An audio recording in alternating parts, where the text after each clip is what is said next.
Aloha, and welcome to the House Majority portion of Live at the Legislature. With us today is Representative Dee Morikawa. She is the Majority Floor Leader, and she represents District 16, Koloa, Waimea, Ni'ihau, and Lehua. Welcome, Representative. Thank you for being here. Thank you. Good morning. Good morning. Well, as in your role as Majority Floor Leader, you're deeply involved in the daily business of the House.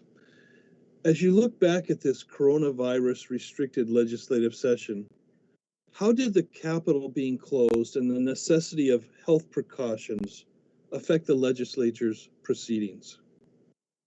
Well, James, closing of the Capitol was the right thing to do in order to control the possibility of the virus coming into the building. And we need to thank the dedicated employees of our Sergeant of Arms of both the House and the Senate for their daily monitoring of every person's entry into the building. Their greetings were always a great start to the day, and we're going to miss that. We were able to focus on the work at hand without the fear of disruption from the threat of anyone bringing that virus in. Yeah, but although the public wasn't able to participate in person, technology allowed remote participation. And this just shows us how we can in the future allow for both physical and remote testimony. Ultimately, that's a great option for Neighbor Island residents who won't need to travel or who would never travel here to testify. When I saw in one of our hearings an elderly Hanalei man, he appeared to testify on an issue that you knew was dear to his heart. I was brought near to tears because I know that he would never come here to testify. And I could feel how proud he was to be able to share his support on the issue. So I think this is just a great, looking forward into the future, a great thing that we should really continue doing.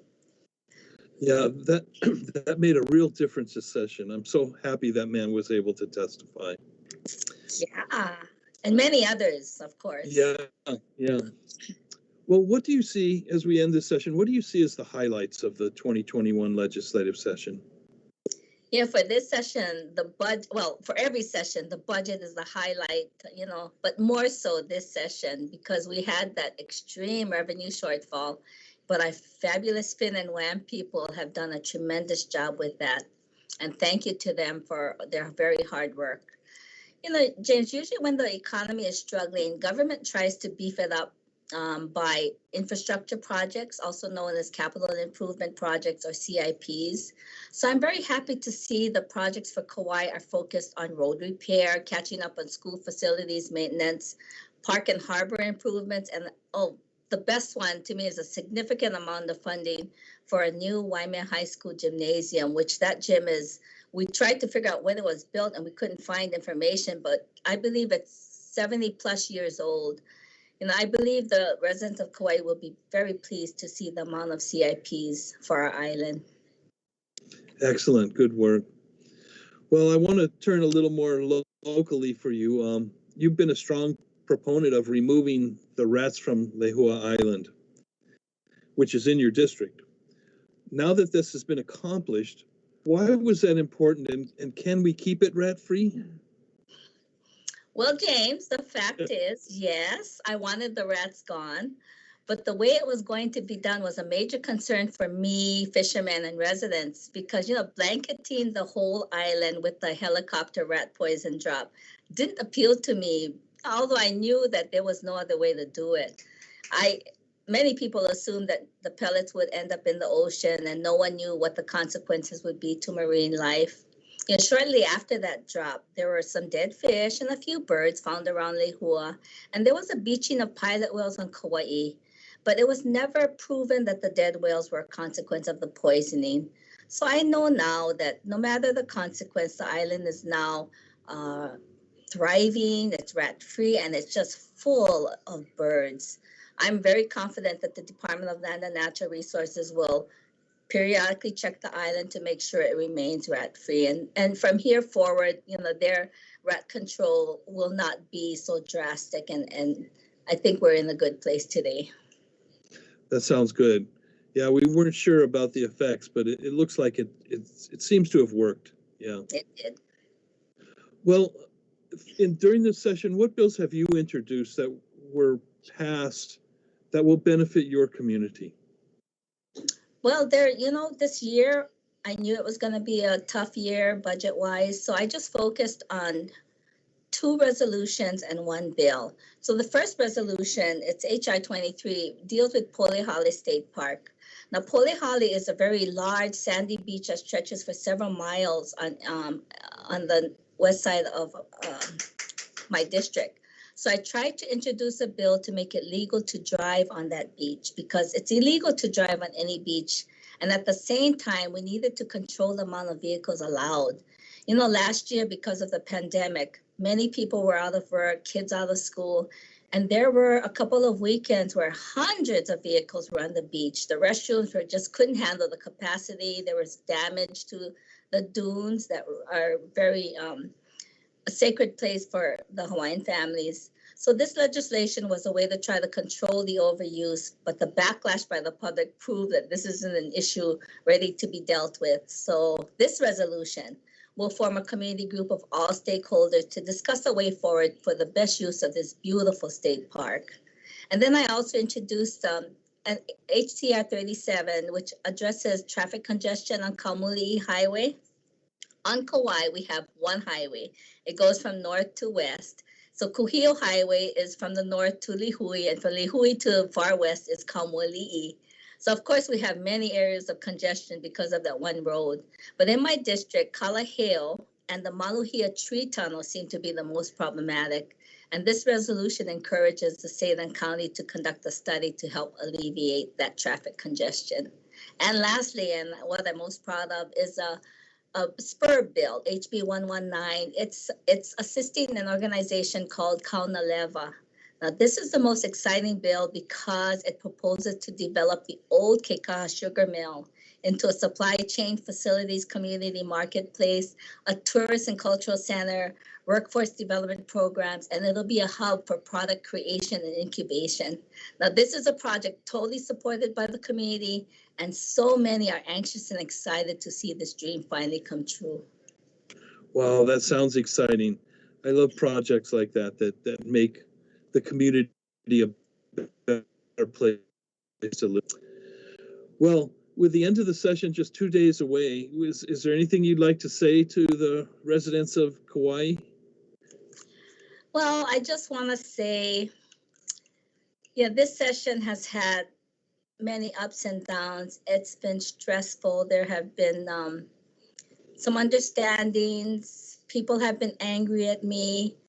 But, all I can do is say thank you for your patience and your understanding. I need their trust because things will work out. And for me, of utmost importance and priority is the public's health and safety. And that is involved in, that thought is in me for every decision that I make. Very good. Well, thank you for the work you're doing in the legislature and on Kauai, and very good talking to you. I appreciate it. So thank you for being here. I believe our time is up. We'll see you on the House floor. Thank you, James. Aloha. It's very important to have Melea'e here. The experience of local artists that are going to be the future of our music here in Hawaii. There's a huge music scene that is pretty underground. This is a great platform to get seen. All genres that exist are out here, and there's people that love it and that are making it. That gives us as young and even older musicians an opportunity to share our music that we never ever had before. Your government needs you. The Hawaii State Legislature is encouraging citizens to get informed and involved. With thousands of bills introduced every year, it can be hard to keep up on the issues that matter most to you. Located on the 4th floor of the state capitol, the public access room is filled with knowledgeable and friendly staff to help you.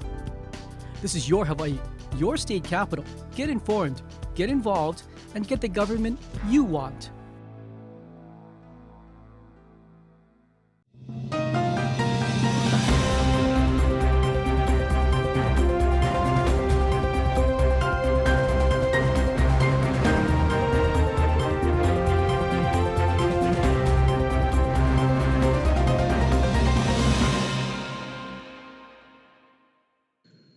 Aloha and welcome back to the Senate segment of Live at the Legislature. My name is Jacob Aki, and this morning I'm glad to be joined by Senator Sharon Moriwaki.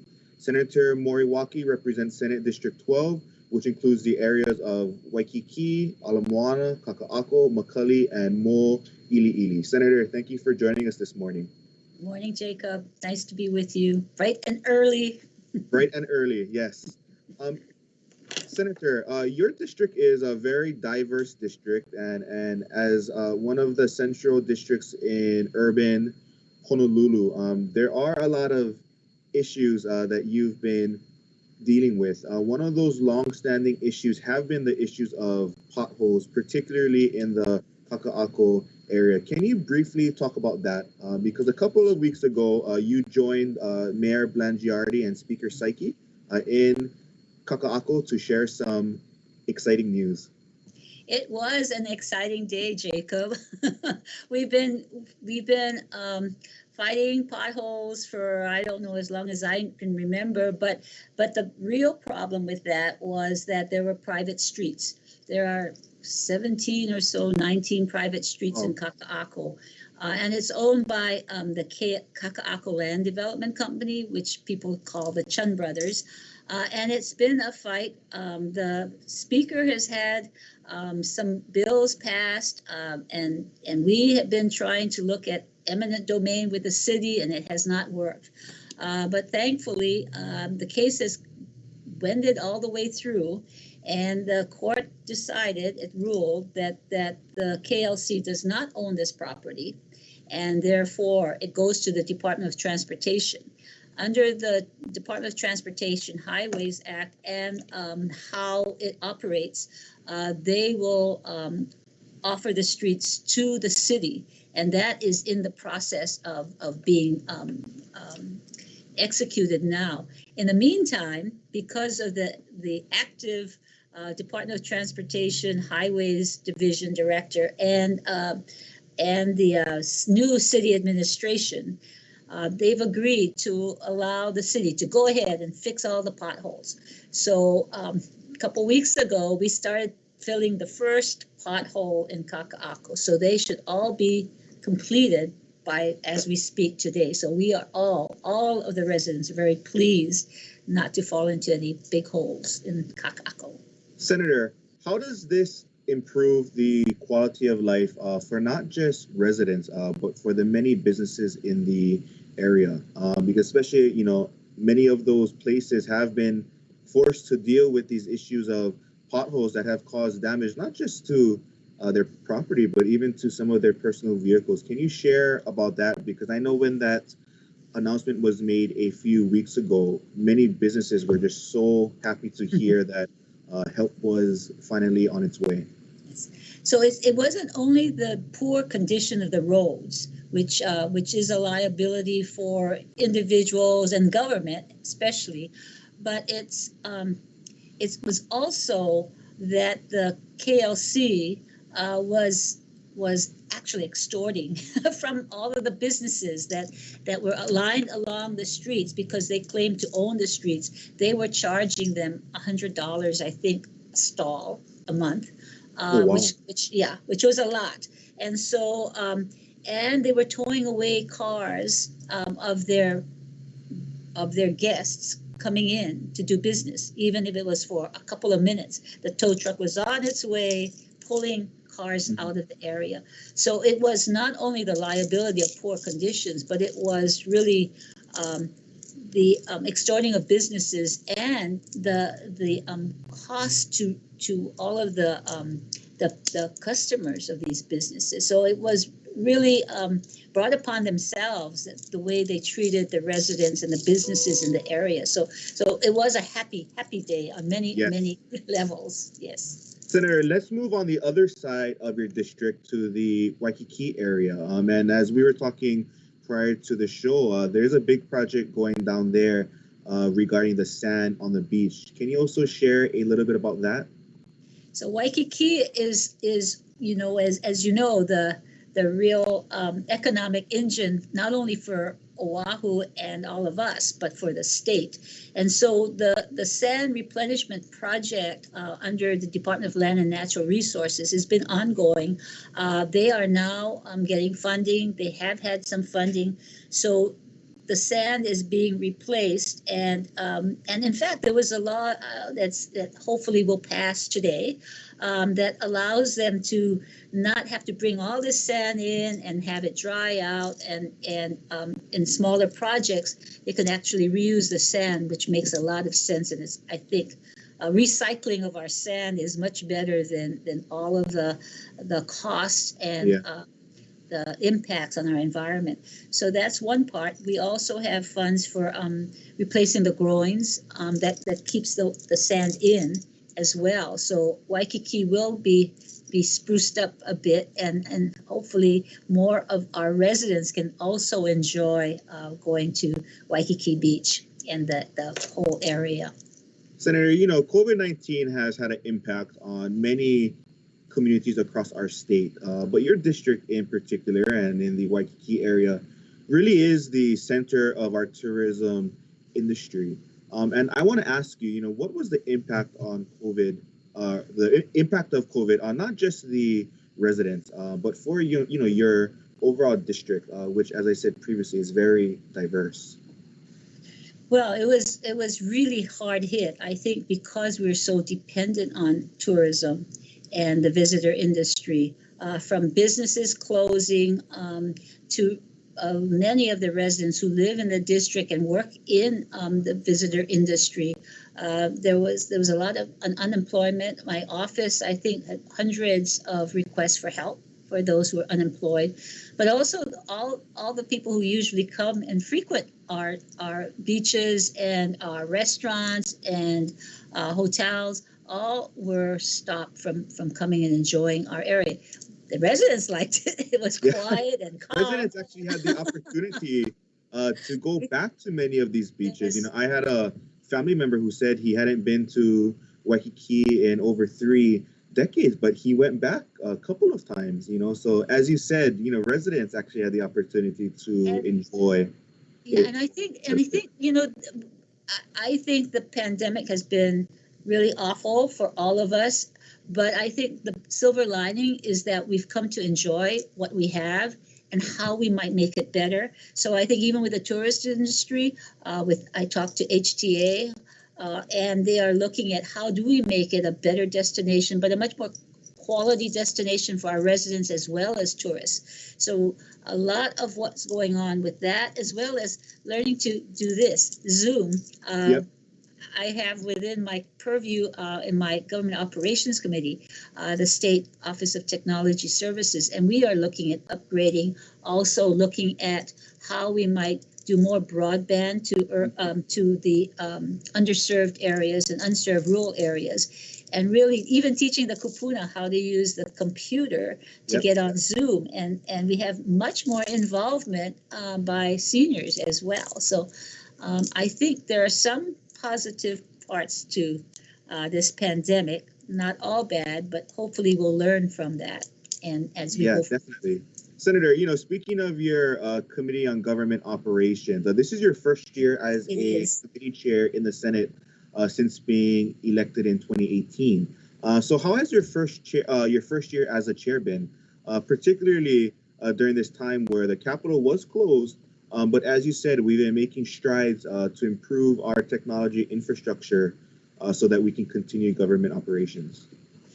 It's been a challenge. It's hard work being a chair. So, and I think that I was told that it wouldn't be too hard because government operations is sort of internal.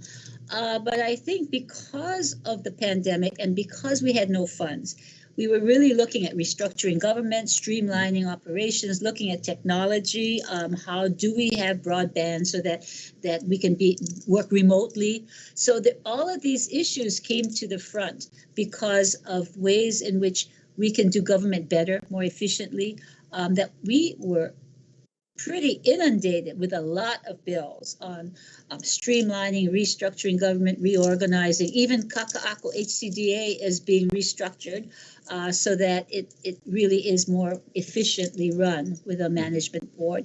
So I think it's a good thing. I think government needs to look at itself and not just be a bureaucracy of bureaucracies, that we really look at who are the people we're serving, how do we serve them better, how do we streamline our operations so people can really get better service. So, in the previous segment, Representative Morikawa, shared that this is also the first year that, in terms of our legislative process, people didn't have to come to the Capitol to participate in our committee hearings. That because of technology, we've been able to use Zoom as a way to allow the public to continue participating. As a committee chair, I'm interested in hearing your perspective. Was it easy to run a meeting via Zoom? No. I'm tech challenged too. So learning how to use Zoom or Teams is not easy. I think it's that part of it is the technology and how you use it. On the other hand, you're able to get neighbor island people who don't usually come in. Yes. They have to spend money to come in if they really want to come in person. So I think the opportunity is there if we kind of learn how to do this better. I think you should have both. You should have people being able to come in, but also giving the opportunity for people to Zoom in is a good thing. And I think we're still learning, but I think it's a technology that we should really capitalize upon.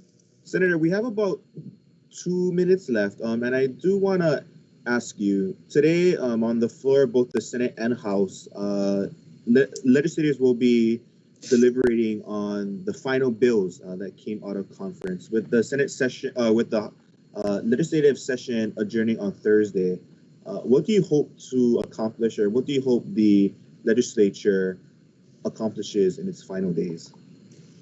There are a lot of bills that we still, I think over 200 bills that we are going through today, and a few more, I think, on Thursday.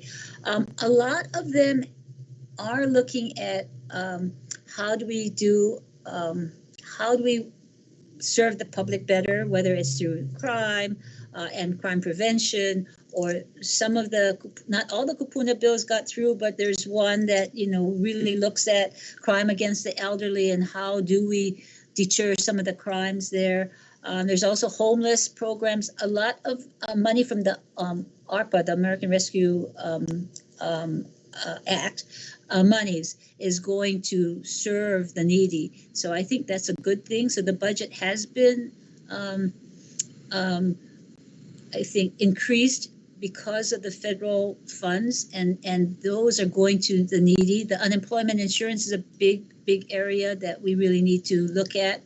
And for me, from government operations, a lot of the restructuring that was done, putting the planning commissions together, looking at ways in which we can even look at how the comptroller has authority now to assess the space that people are using in state government that are leased, and pulling them back into state buildings so that we can save money and use that money for more of the public service. So I think moving the state administration to be much more aware of the publics they serve and how they can do it better, and really look at streamlining their operation, or even realigning their operations so that we serve the public better. Thank you, Senator. We are out of time, and I want to make sure I get you off to your 9 o'clock caucus. Yes. But I want to thank you for joining us here. And for those of you at home, stay tuned next week for our final episode of Live at the Legislature. Take care. Thank you, Jacob. Aloha.